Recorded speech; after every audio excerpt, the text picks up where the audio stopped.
내년 4월부터 도심 내 차량 제한 속도가 줄어듭니다. 앞으로 도심에서 운전할 땐 조금 더 천천히 주의해서 운전해야 한다는 얘기입니다. 올해 오토캐스트 라이브 주제 중 하나가 시속 247km로 달리다 과속으로 적발된 포터 이야기였는데요. 사실 이 포터가 이 정도 속도로 달릴 리 만무하지만 어쨌든 우리나라에서 정말 많은 차량들이 과속을 하고 있고 또 이 과속이 교통사고의 주요 원인 중 하나라는 점 전해드렸는데요.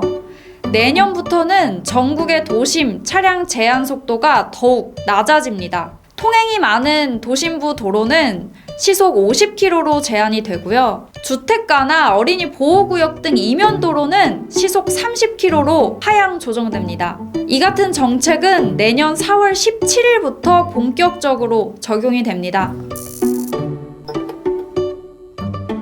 그렇다면 이렇게 속도를 낮추는 게 실제 교통사고 예방에 효과가 있을까요? 이 정책을 도입하기에 앞서서 실제 효과가 있는지 알아보기 위해서 전국 68개 구간을 대상으로 이 제한 속도를 시범적으로 운영했는데요.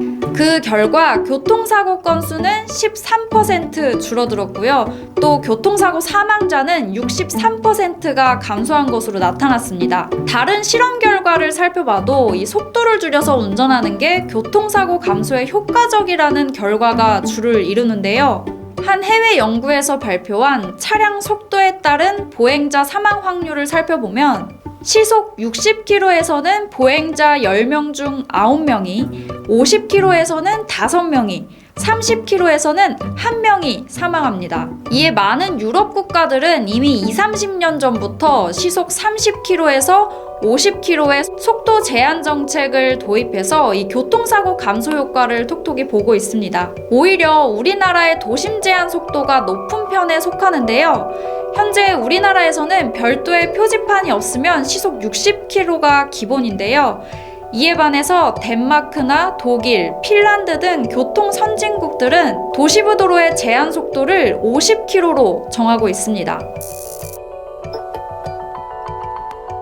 그럼에도 불구하고 속도를 낮춘다고 사고가 줄어드냐? 시속 50km는 너무 느리다. 걷는 게 낫겠다. 오히려 흐름을 해치고 불편하다며 반발하는 사람들도 많습니다. 그렇다면 반대로 속도를 높여 운전하는 게 얼마나 위험한가에 대한 실험 결과를 먼저 살펴볼까요? 한 연구 결과에 따르면 운전자의 시야 범위는 차량 속도와 반비례합니다. 정상 시력을 가진 운전자의 경우 시속 40km로 달릴 때 시야 범위는 100도이고요. 75km일 때는 65도, 또 100km일 때는 40도로 좁아진다고 합니다. 차량 속도가 빨라질수록 운전자의 시야가 줄어들죠. 이는 곧 속도를 낼수록 가까운 곳을 제대로 넓게 볼 수 없다는 얘기도 됩니다.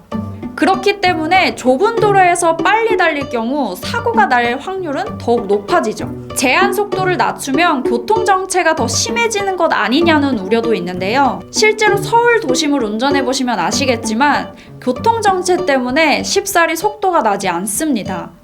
실제 서울 도심의 이 평균 통행 속도를 보면 시속 25km가 채 되지 않습니다. 그렇기 때문에 제한 속도를 완화한다 하더라도 빠르게 달릴 수가 없는 환경인 거죠. 이뿐만 아니라 도심에서는 주행 속도를 줄이더라도 통행 시간에는 큰 차이가 없다는 통계도 있습니다. 전국 12개 주요 도시에서 실험을 했는데요. 평균 13km의 도시부 구간을 시속 60km와 50km로 주행을 했을 때 이 통행 시간은 2분 정도밖에 차이가 나지 않는다고 합니다. 아무래도 도심도로 같은 경우에는 교차로나 신호등이 반복되기 때문에 이 제한 속도에는 크게 영향을 받지 않는다고 합니다. 그럼에도 이 낮은 속도로 인해서 도시 흐름에 방해를 받는 구간도 있긴 있겠죠. 이런 구간들은 지방경찰청장의 판단 하에 기존의 시속 60km 제한 속도를 유지한다고 합니다. 이제 우리나라에서도 내년 4월부터 도심을 주행할 땐 도로 구간별로 설치된 속도 제한 표지판을 따르고요. 별도의 표지판이 없을 땐 시속 50km 이내로 주행하면 됩니다. 물론 제한 속도를 낮추는 것만으로 교통사고를 극적으로 줄일 수는 없겠죠. 하지만 속도를 줄여 운전하는 것만으로 그 효과가 어떻게 나타나는지 살펴봤고요. 여기에 운전자들의 안전에 대한 인식 변화와 그리고 안전운전 습관 등이 더해지면 훨씬 더 안전한 도로 환경이 만들어지지 않을까 싶습니다. 오늘의 얘기는 여기까지고요. 올 연말 건강하게 마무리하시고 내년에도 안전운전 하시길 바랍니다. 감사합니다.